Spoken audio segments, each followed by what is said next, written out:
സ്വന്തം ലൈഫ് അവൻ റിസ്ക് ചെയ്തുകൊണ്ട് സ്പോയിൽ ചെയ്തുകൊണ്ട് അവൻ എനിക്ക് വേണ്ടി കഷ്ടപ്പെട്ടത്. അപ്പൊ അവനൊരാഗ്രഹം പറഞ്ഞു, അവനിങ്ങനെ എക്സാം എഴുതണം. ഇത് അവൻ പറഞ്ഞോണ്ടാണ് ഞാൻ ജോലിക്ക് ഇറങ്ങാൻ തന്നെ അങ്ങനെ ഉണ്ടെങ്കിൽ ഞാൻ പഠിപ്പിക്കോളാം, അത് ഞാൻ തന്നെ പഠിപ്പിച്ചോളും, ഞാൻ നോക്കിക്കോളും എന്ന് പറഞ്ഞു. എന്റെ മക്കളാണ് എന്റെ എല്ലാം. ഇത്രയും ഐക്യമുള്ള ഒരു സഹോദരന്മാരാ, അതാണ് എന്റെ ഏറ്റവും വലിയ സന്തോഷം. 20,000 രൂപ വരെ കടവ് കാര്യങ്ങളൊക്കെ ഉണ്ട്. അതെല്ലാം ഇങ്ങനെ വീട്ടിൽ എങ്ങനെ ഓരോന്ന് തീർത്ത് വീട്ടുകാരെ ഹാപ്പിയാക്കി. അപ്പം തല പോസ്റ്റിലിടിച്ചിട്ട് ഹോസ്പിറ്റലിൽ ഒരു 3 മാസത്തോളം കോമയിലൊക്കെ ആയിരുന്നു. ഒരുപാട് ദുഃഖത്തിലും വിഷമത്തിലും പോകേണ്ട ഒരു കുടുംബമാണ്. അപ്പൊ ഒറ്റയ്ക്ക് താങ്ങി ഇവിടുന്ന് പൊക്കി എടുത്തുകൊണ്ട് വന്നിട്ടുള്ളത്.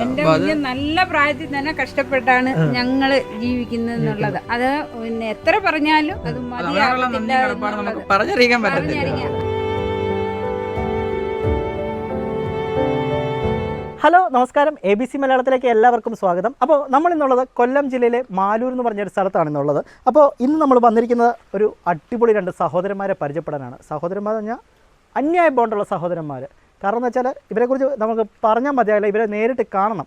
കാരണം ഇപ്പോൾ അതിനു മുമ്പ് ഞാനൊരു കഥ പറയാം. സാധാരണ നമ്മുടെ വീടുകളിലൊക്കെ അല്ലെങ്കിൽ ഒരു സംഭവങ്ങളിലൊക്കെ അച്ഛൻ കഴിഞ്ഞാൽ വീട്ടിലെ കാരണവർ സ്ഥാനം ചേട്ടനാണ് അല്ലേ? കാരണം ആ വീട്ടിലെ ഉത്തരവാദിത്തങ്ങളും ചിലവുകളെല്ലാം പിന്നെ നോക്കേണ്ടത്, അച്ഛന് ശേഷം നോക്കേണ്ടത് മൂത്ത ജ്യേഷ്ഠനാണ് എന്നാണ് നമ്മുടെ വെപ്പ്.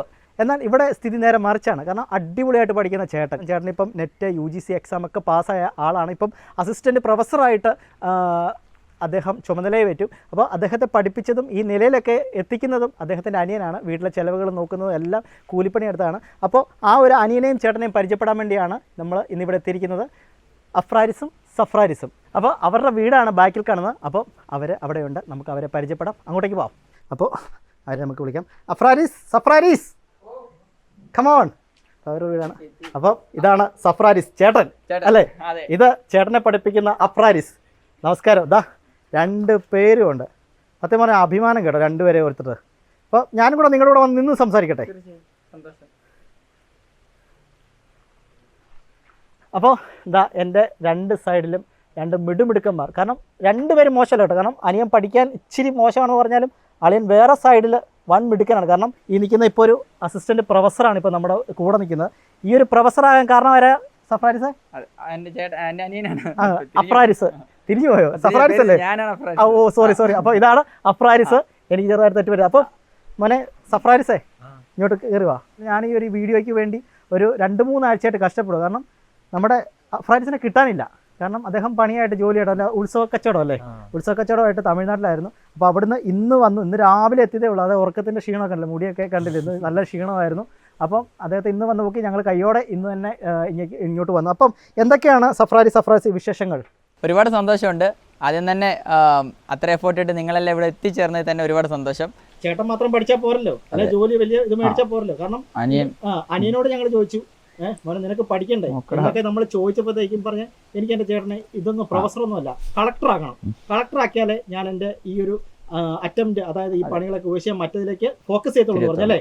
അത് അഫ്രാരിസ് എന്തുകൊണ്ടാണ് അങ്ങനെ പറഞ്ഞു? കാരണം ഇപ്പൊ കളക്ടറാക്കണം ആഗ്രഹമൊക്കെ പറഞ്ഞില്ല? അതെ, എൻ്റെ ഒരു ആഗ്രഹമായിരുന്നു എൻ്റെ ചേട്ടനെ എനിക്കൊരു നല്ല നില എത്തിക്കണമെന്നായിരുന്നു ആഗ്രഹം. അപ്പൊ അവനൊരാഗ്രഹം പറഞ്ഞു, അവനിങ്ങനെ എക്സാം എഴുതണം, JRF എക്സാം എഴുതണം, അതിനുവേണ്ടി പഠിക്കണം. അതിന് അങ്ങനെ ഒരു ഇത് അവൻ പറഞ്ഞോണ്ടാണ് ഞാൻ ജോലിക്ക് ഇറങ്ങാൻ തന്നെ കാരണം. അപ്പൊ എത്രാമത്തെ വയസ്സ് ജോലിക്ക് ഇറങ്ങി? ഞാൻ എൻ്റെ 17ാമത്തെ വയസ്സ്. ഞാൻ ആദ്യമായിട്ട് ഞാൻ പോകുന്ന കാറ്ററിംഗ് സർവീസ്, ഈ പാത്രം കഴുകാനും വിളമ്പാനും അതിനും ഇതിനെല്ലാം പോയി തുടങ്ങി. പിന്നെ നാട്ടിൽ പണിക്ക് പോയി തുടങ്ങി. പാറപ്പണിക്ക് പോകും, തടിപ്പണിക്ക് പോകുമായിരുന്നു ഞാൻ. മീൻകച്ചവടത്തിന് പോയിട്ടുണ്ട്. അത്രേ ഉള്ളൂ. അതെന്തോ അവനെ എനിക്ക് പണിക്ക് വിടുന്ന 100% അവന് മനസ്സിലായി. അപ്പം പഠിക്കുന്നെങ്കിൽ നീ പഠിച്ചോ, കാര്യങ്ങൾ ഞാൻ നോക്കിക്കോളാം. അപ്പൊ ഒരുപാട് കടവ് കാര്യങ്ങളൊക്കെ ഉള്ളതായിരുന്നു. അതെല്ലാം നീ ഒന്നും ടെൻഷൻ അടിക്കണ്ട. നീ കിട്ടുന്ന ടൈം മാക്സ് നീ എത്രയും ടൈം എടുത്ത് പഠിക്കാവോ? അതെ, അവൻ തന്നെയാണ്. അപ്പൊ ഈ ഞാനായിട്ട് ഏറെക്കുറെ കടങ്ങളൊക്കെ എന്റെ വിദ്യാഭ്യാസത്തിന് വേണ്ടിയൊക്കെ എടുത്തതാണ്. പക്ഷെ അതെല്ലാം വീട്ടിൽ കൊണ്ട് മാസം ഒരു 20,000 രൂപ വരെ കടവ് കാര്യങ്ങളൊക്കെ ഉണ്ട്. അതെല്ലാം ഇങ്ങനെ വീട്ടിൽ എങ്ങനെ ഓരോന്ന് തീർത്ത് വീട്ടുകാരെ ഹാപ്പിയാക്കി. അച്ഛനും ബുദ്ധിമുട്ടില്ല, അമ്മയ്ക്കും ബുദ്ധിമുട്ടില്ല, അത്രയും സേഫ് ആക്കി, അത്രയും നല്ല അന്തരീക്ഷം എനിക്ക് ഒരുക്കി തന്ന അവനാണ്. അത് മൊത്തം. അപ്പോൾ അത് ചെറിയ കാര്യമൊന്നുമില്ല, നമുക്ക് ചിന്തിക്കാൻ പോലും പറ്റുന്നതിനപ്പുറത്തോട്ടാ. സ്വന്തം ലൈഫ് അവൻ റിസ്ക് ചെയ്തുകൊണ്ട് സ്പോയിൽ ചെയ്തുകൊണ്ട് അവൻ എനിക്ക് വേണ്ടി കഷ്ടപ്പെട്ടത്. അവന് പോലീസുകാരനാവണമെന്നാണ് ആഗ്രഹം. എനിക്ക് പണ്ടെന്റെ ആഗ്രഹം പോലീസുകാരനാവണമെന്നായിരുന്നു എന്റെ ആഗ്രഹം. എന്റെ വാപ്പാടെ ആഗ്രഹം എന്റെ യൂണിഫോം ജോലി കിട്ടണമെന്ന്. അതെനിക്ക് ആഗ്രഹം ഉണ്ട്. അതെ, അവസരം കിട്ടിയ ഇനി ഞാൻ പഠിക്കും, അല്ലെങ്കിൽ അപ്പൊ ആ അവസരം ഇനി ഞാൻ ഒരുക്കി കൊടുക്കണം. അതെ, അത് തീർച്ചയായിട്ടും ചേട്ടാ ഒരുക്കി കൊടുക്കണം കേട്ടോ. അത് അതിനകത്തൊരു സംശയമില്ല. ഇല്ലെങ്കിൽ ഞാനത് ചെയ്യുന്ന ഞാൻ എന്നോട് തന്നെ ചെയ്യുന്ന ഏറ്റവും വലിയ നെറുകേടായി ഇപ്പൊ അങ്ങനെ ചെയ്തില്ല എന്നുണ്ടെങ്കിൽ. അപ്പോൾ തീർച്ചയായിട്ടും ഇനി എന്റെ ടാർഗറ്റ് അത് തന്നെയാണ്. കാരണം എന്റെ ഏറ്റവും വലിയ ആഗ്രഹം അവനും ഒരു കളക്ടർ. നമ്മള് പറഞ്ഞു ഇപ്പം നമ്മുടെ ലൈഫ് അവൻ ഒരു പോലീസുകാരന്റെ ഭാവി മുമ്പിൽ നിൽക്കുന്നത് കാരണം അതല്ല നമ്മൾ ഇനി ജീവിതത്തിൽ കൂടെ തെളിയിക്കണ്ട, അല്ല വാക്കുകളിലൂടെല്ലെന്ന് എനിക്കും തോന്നുന്നത്. അപ്പം ഈ പറഞ്ഞ പോലെ ഞങ്ങൾ തന്നെ പ്രവൃത്തിയിലൂടെ കാണിച്ചു കൊടുക്കണം. ഇനി ഏറ്റവും ചെയ്യാൻ പറ്റുന്നതാണ് അവൻ അങ്ങനെ ഒരു ആഗ്രഹം ഉണ്ടെങ്കിൽ എന്ത് എഫോർട്ട് ഇട്ടിട്ടായാലും അവന് വേണ്ടി ഇനി സമയം മാറ്റി വെച്ച് അവ എനിക്ക് ചെയ്തതിന് റിട്ടേൺ ആയിട്ടൊക്കെ ചെയ്ത് കൊടുത്തേ പറ്റത്തുള്ളൂ. അതെന്റെ ഉത്തരവാദിത്വം തന്നെയാണ്. അപ്പം എങ്ങനെയും അവന്റെ ആഗ്രഹം അതാണെങ്കിൽ അതാക്കാനുള്ള എല്ലാ എഫോർട്ടും നമ്മളിടും. എങ്കിലും അവനോട് കുറച്ചുകൂടെ ഒരു താല്പര്യമൊക്കെ കാണിക്കാനായിട്ട് അവന് ഇതായിട്ട് അവന്റെ ലൈഫിലേക്ക് അത്ര സീരിയസ് ആയിട്ടില്ല. അതിന്റെ ഒരു യാഥാർത്ഥ്യത്തിലേക്കൊന്നും വന്നിട്ടില്ല. അതിന്റെ ഒരു ഇതുകൊണ്ട് പുള്ളിക്ക് ഇതൊക്കെയാണ് അല്ലെങ്കിൽ ഇതാണ് ലൈഫ്, ആ ഒരു ഇതാണ് ഒരു അപ്പുറത്തോടൊന്നും എത്തിയിട്ടില്ല. അതിലേക്കൊന്നും അവനെ എത്തിക്കാനുള്ളതാണ് ഇനി നമ്മുടെ ശ്രമം എന്ന് പറയുന്നത്. അപ്പോൾ ഇപ്പൊ നിലവിൽ ഇപ്പം വീട്ടിൽ നിങ്ങൾ 2 മക്കൾ മാത്രമേ ഉള്ളൂ. മക്കൾ, അച്ഛൻ, അമ്മ, നിങ്ങൾ 2 പേരും. അപ്പോൾ അമ്മ ജോലിക്ക് തൊഴിലുറപ്പിന് പോകുന്നുണ്ട്. അച്ഛൻ പ്രായത്തിൻ്റെതായ ബുദ്ധിമുട്ടുകളുണ്ട്.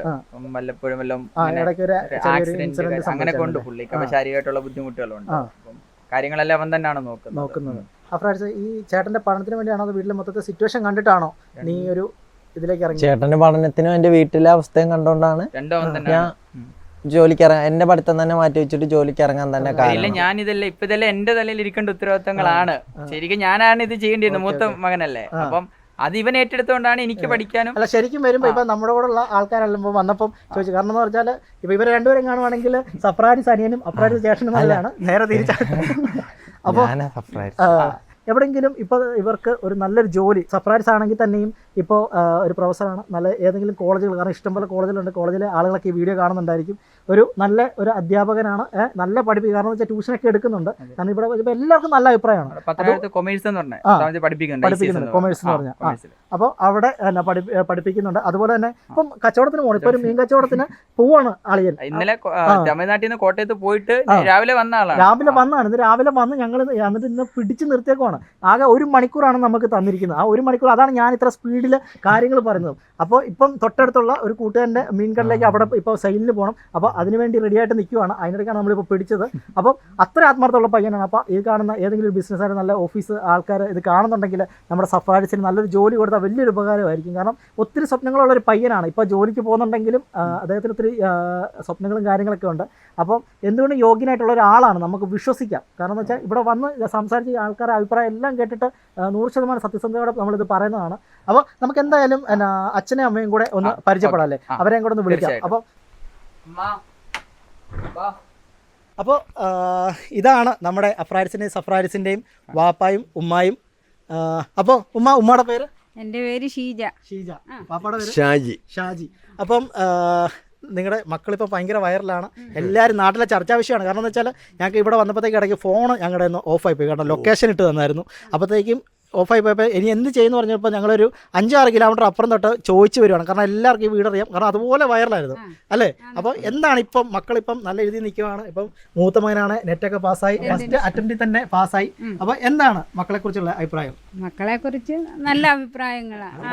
എനിക്ക് സന്തോഷമാണ്, പറയാൻ വാക്കുകൾ കിട്ടുന്നില്ല. സന്തോഷമാണ്. അമ്മ നല്ലതുപോലെ ഒരുപാട് അറിയില്ല അങ്ങനെ പറഞ്ഞു. എന്റെ അമ്മ ഏറ്റവും കൂടുതൽ പറഞ്ഞിട്ടുള്ളതാണ്. അത് ഏറ്റവും കൂടുതൽ ഇത്ര വർഷം അമ്മ ഇവിടെ വന്നിട്ട് 30 വർഷമായി നാട്ടില്. അപ്പൊ വന്ന കാലത്തോട്ട് പ്രത്യേകിച്ച് ഫാമിലി മെമ്പേഴ്സ് ഉൾപ്പെടെ എല്ലാവരും എന്റെ അമ്മയെ കളിയാക്കിയിട്ടുള്ളത് അമ്മയ്ക്ക് മക്കളെ വളർത്താൻ അറിയത്തില്ല എന്ന് പറഞ്ഞു. ഞങ്ങളെ രണ്ടിനെ കുറിച്ചും പറഞ്ഞിട്ടുള്ളത്. അതെ. അപ്പം ഞങ്ങളുടെ ഈ പഞ്ചായത്തിൽ പോലും അങ്ങനെ ഇല്ല. അപ്പം ഇപ്പൊ നിലവിൽ GRF ഉള്ളത്. അപ്പൊ അതുപോലെ തന്നെ അതിനെല്ലാം കാരണക്കാരൻ എന്റെ അനിയനെ ഏറ്റവും കൂടുതൽ പറഞ്ഞിട്ടുള്ളത്. പിന്നെ അവര് ചോദിച്ചാൽ അല്ലേ അവനങ്ങ് പഠിച്ചങ്ങനെ അങ്ങനെ ഇരിക്കും.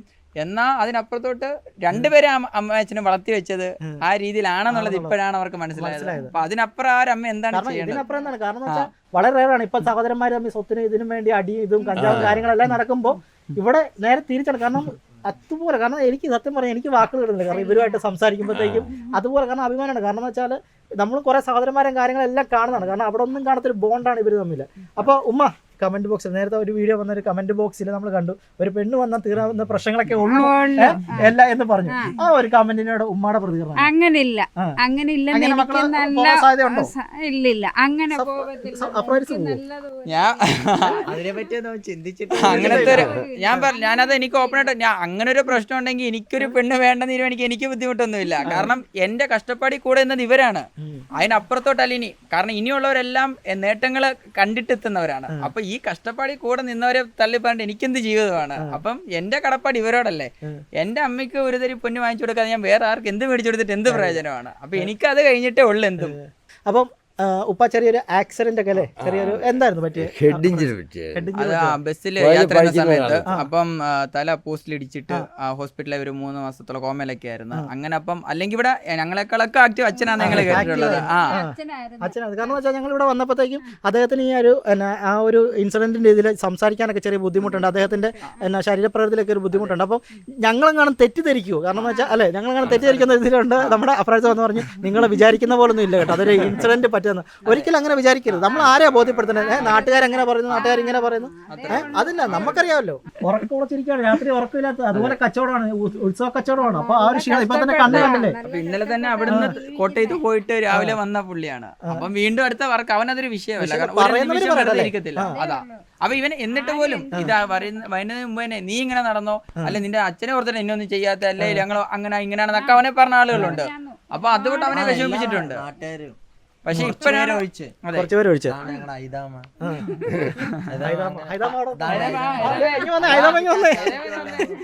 ഇറങ്ങി വാ അമ്മ ഇറങ്ങി വാ. കാരണം അവരെ ഇതേ കണ്ടോ, ഇവരുടെ ആ സ്നേഹം അയൽവക്കക്കാരാണ്. അവരുടെയൊക്കെ സ്നേഹം കാണണമെങ്കിൽ ഇപ്പൊ നമുക്കറിയാം. വാ കൈ പിടിച്ചു ഹൈദാമ്മ അല്ലേ, അജിതാമ്മ. ഓക്കെ അജിതാമ്മ, എന്താണ് നമ്മുടെ ഈ പിള്ളേരെ കുറിച്ചുള്ള അഭിപ്രായം? പിള്ളേരെ കുറിച്ച് നല്ല അഭിപ്രായം മക്കളെ. അവന്മാർ രണ്ട് നല്ല സ്വഭാവം. അവൻ ഇങ്ങനെ തെക്കോട്ടും മടക്കോട്ടും ഒരു വണ്ടിയെ നടക്കുന്നെങ്കിൽ ശരി തന്നെ അവരുടെ സ്വഭാവം ഏറ്റവും നല്ല സ്വഭാവം. അവർ നല്ല രീതിയിൽ പഠിക്കുകയും വളരുകയും വീട് നോക്കുകയും എല്ലാ കാര്യങ്ങളും ചെയ്യുക. ഇവനെ പഠിപ്പിക്കുന്നു, അവൻ തന്നെ ഇവനെ പഠിപ്പിക്കുന്നു, എല്ലാം ചെയ്യുന്നു. ഇവനെ ഒരു കര പഠിപ്പിച്ചിട്ട് അവനെ കൂടെ പഠിപ്പിക്കണം. അവനെ ഏറ്റവും നല്ലത് അവനാ കുടുംബം നോക്കുന്നത്. ഈ കുടുംബം നോക്കുന്നതും അച്ഛനമ്മയും നോക്കുന്നത്, ഇവനെ പഠിപ്പിക്കുന്നത്, എല്ലാ ചെലവുകളും എല്ലാ കാര്യങ്ങളും അവൻ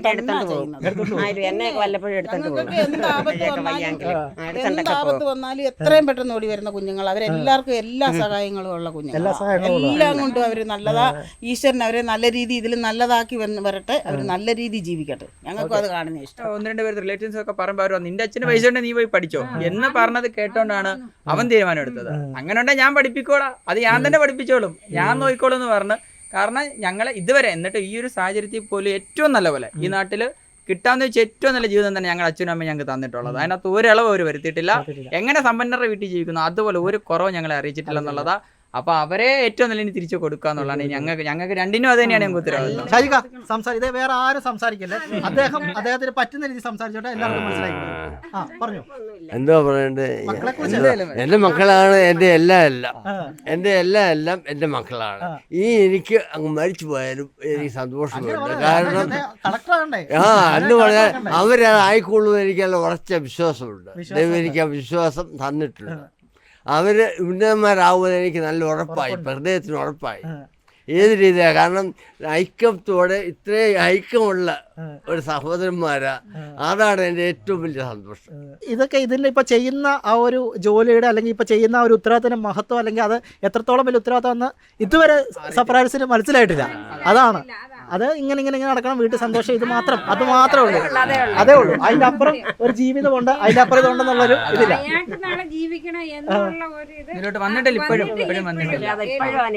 വർഷാങ്കാത്ത ഈ വീഡിയോ അങ്ങനെ ഇതല്ലേ അവൻ ഒന്ന് ക്ലിക്കാണ്, നമുക്കിനി അതേ ഉള്ളൂ. അവന്റെ ലൈഫ് ഒന്ന് സെറ്റ് ആയി കിട്ടിയ ഏറ്റവും സന്തോഷമാണ്, മറ്റൊന്നും വേണ്ട. കാരണം അതുപോലെ അവൻ കഷ്ടപ്പെട്ടിട്ടുണ്ട്. അങ്ങനെ ഇപ്പൊ നമ്മുടെ അടുത്ത് പറഞ്ഞായിരുന്നല്ലോ, അങ്ങനെ നമ്മുടെ പ്രതിപക്ഷ നേതാവ് വിളിച്ചു, അവനെ കാണണം, അവനെയാണ് ആദ്യം തിരക്കുന്നത്. വിളിക്കുന്നവർക്കല്ല തന്നെ നമ്മുടെ മിനിസ്റ്റർ, ഗതാഗത മിനിസ്റ്റർ ഗണേഷ് കുമാർ സാർ ആയിക്കോട്ടെ, ഞാനും വിളിച്ചത്. അതായത് വി ഡി സതീശൻ സാറ് ഇങ്ങോട്ട് വരാന്ന് പറഞ്ഞു. അപ്പം നമ്മുടെ ചെറുക്കൻ കൊല്ലത്ത് വരാൻ പറയുമ്പോൾ തിരുനെൽവേലിയിൽ ഉത്സവ കച്ചവടത്തിലായിരുന്നു. പുള്ളി ഹാപ്പി ആയിരുന്നു. എനിക്ക് ചോദിച്ചു അപ്പൊ ഇപ്പോഴും കച്ചവടത്തിൽ നിൽക്കുവാന്ന് പറഞ്ഞ പുള്ളിയും ചിരിക്കുവാണ്. കാരണം വിളിച്ച പിറ്റേ ദിവസം അവനെ ചുമ്മാ നിൽക്കുകയല്ല, വെറുതെ നിൽക്കുകയല്ല. അങ്ങോട്ട് വരുമ്പോഴും അവരെന്തെങ്കിലും ജോലി ചെയ്തുകൊണ്ടിരിക്കണം. അവന്റെ ശീലമാണ്. അപ്പോൾ നേരത്തെ ആണെങ്കിലും പറഞ്ഞിരുന്നു, കാരണം വീട്ടിൽ ഒത്തിരി കടങ്ങളുണ്ട്, ഇത് അടയ്ക്കാറുണ്ട്. അപ്പോൾ എനിക്ക് ഒരു സമയം പോലും വെറുതെ ഇരിക്കാനുള്ള സമയം ഇല്ലെന്നാണ് പറഞ്ഞത്. കാരണം അതിൽ ഏറ്റവും എന്ന് പറഞ്ഞാൽ അങ്ങനെ ഏൺ ചെയ്യുന്ന ഒരു സിംഗിൾ പൈസ അവർ യൂസ് ചെയ്യുന്നില്ല എന്നുള്ളതാണ്. അത് ഒന്നെങ്കിൽ എന്റെ അക്കൗണ്ടിലിടും, അല്ല അച്ഛനെ അമ്മയെ ഏൽപ്പിക്കും. ഇന്നലെ പോലും പരിപാടി ചെയ്തിട്ടുള്ള മുടി ഒന്ന് കളർ ചെയ്തിട്ടുണ്ട്. അത് സ്വന്തം ഇഷ്ടമാണ്. അമ്മയുടെ പൈസ മേടിച്ചിട്ടാണ്. അമ്മ 500 രൂപ ഇവിടെ അമീർബയുടെ കടയിൽ അമ്മയും അച്ഛനും കളർ ചെയ്തിട്ടില്ല. കാരണം അവനും ഇപ്പൊ നേരത്തെ പറഞ്ഞാൽ അവന് മനസ്സിലാകുന്നില്ല അവനെന്താ ചെയ്യുന്നത്. കാരണം എഞ്ചിനീയർ പഠിച്ച MBBS പഠിച്ചവർ ഇതൊക്കെ ചെയ്യുമോ? ചെയ്യത്തില്ല. അവര് വരെ പഠിച്ച് അവരുടെ പാട്ട് നോക്കി പോകണം എല്ലാ വീടുകളിലും. ആ സമയത്താണ് സ്വന്തം ലൈഫ് സാക്രിഫൈസ് ചെയ്ത് എന്തായാലും നമ്മുടെ കുടുംബത്തിന് വേണ്ടി അയാള് കഷ്ടപ്പെട്ടു. ഇല്ല, ഒരുപാട് ദുഃഖത്തിലും വിഷമത്തിലും പോകേണ്ട ഒരു കുടുംബമാണ്. അപ്പൊ ഒറ്റയ്ക്ക് താങ്ങി ഇവിടുന്ന് പൊക്കി എടുത്തോണ്ട് വന്നിട്ടുള്ളത്. എന്റെ കുഞ്ഞ് നല്ല പ്രായത്തിൽ തന്നെ കഷ്ടപ്പെട്ടാണ് ഞങ്ങള് ജീവിക്കുന്നത് എന്നുള്ളത്. അത് പിന്നെ എത്ര പറഞ്ഞാലും അത് പറഞ്ഞറിയിക്കാൻ പറ്റത്തില്ല. അപ്പോൾ എന്തായാലും വളരെ സന്തോഷം. കാരണം ഇത്രയും നല്ലൊരു മുഹൂർത്തത്തിൽ ഇത്ര നല്ല ആൾക്കാരുടെ ഇടയിൽ ഇന്ന് വരാൻ പറ്റി. കാരണം ഞങ്ങൾ ഭാഗ്യവന്മാരാണ് ശരിക്കും. കാരണം ഇതുപോലെ ചേട്ടാനിമാരെയൊക്കെ ഒന്ന് കാണാൻ പറ്റി അല്ലേ. എന്തായാലും ഇൻഷാ അല്ലാഹ് ഇനി ഇവിടെ എത്തുമ്പോഴത്തേക്കും ഈ വീടൊക്കെ ഇതൊക്കെ മാറി നല്ലതാകട്ടെ. ഒരു അല്ലേ നല്ല കളക്ടറൊക്കെ ആയി ഉപ്പ ഉമ്മ എല്ലാവർക്കും മക്കൾ അടിപൊളിയാകട്ടെ. ചേച്ചിമാരെ ഇവിടെയൊക്കെ നല്ല വഴിയാണ്. കാരണം ഗണേഷ് കുമാർ സാർ എന്തായാലും ഈ വീഡിയോ കാണും അല്ലേ. അപ്പം ഇത്ര വൈറലായത് നമ്മുടെ ഗതാഗത മന്ത്രി KB ഗണേഷ് കുമാർ സാർ ഈ വീഡിയോ കാണും. അപ്പം ഈ പറഞ്ഞ നമ്മുടെ റോഡിൻ്റെ ഒക്കെ പ്രശ്നങ്ങൾ ഇതൊക്കെ ഒന്ന് മാറ്റിക്കൊടുക്കുക. കാരണം ഇത്രയും നല്ല ആളുകളാണ് ഇവിടെ താമസിക്കുന്നത്. അവർക്ക് ഒത്തിരി പോരായ്മകളുണ്ട്.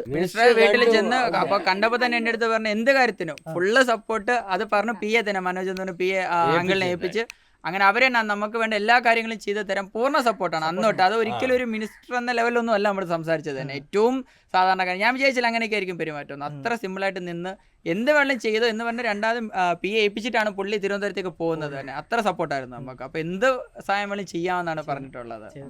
പുള്ളി കാരണമാണ് ഇത്ര വൈറലായതും. അതേപോലെ വേടി സതീശനും നല്ലപോലെ ഇവിടെ വരാമെന്ന് പറഞ്ഞു. ഇതിന്റെ എല്ലാം ബേസിക് കാരണം നമ്മുടെ ഗ്രാമപഞ്ചായത്ത് പ്രസിഡന്റ് രമാദേവി മെമ്പറാണ്. മെമ്പറല്ലേ ഇതൊന്നും നടക്കത്തില്ല. കാരണം കൃഷിഭവനി വിത്തെടുക്കാൻ പോയ എന്നെ വിളിച്ച് അവിടെ വെച്ച് അനുമോദിച്ച് ഇത്ര ആക്കി തന്നത് മൊത്തവും ഞങ്ങളുടെ പഞ്ചായത്ത് പ്രസിഡന്റാണ്. അതുപോലെ ഒരാളോടും കൂടെ നന്ദി പറയാനുണ്ട്. കാരണം ഞങ്ങൾ ഇവിടെ വരാൻ കാരണം നമ്മുടെ അനന്തചേട്ടനാണ്. അപ്പോൾ അനന്തചേട്ടൻ കാരണം ഇവിടെ ആദ്യം വന്നത്. അപ്പം എന്തായാലും സഫ്രാരിസെ അടിപൊളിയാകട്ടെ. കാരണം ഈ ഒരു വീഡിയോ കണ്ടിട്ടെങ്കിലും ഇനിയെങ്കിലും അല്ലെ ലൈഫ് ചേഞ്ച് ആകട്ടെ അല്ലേ.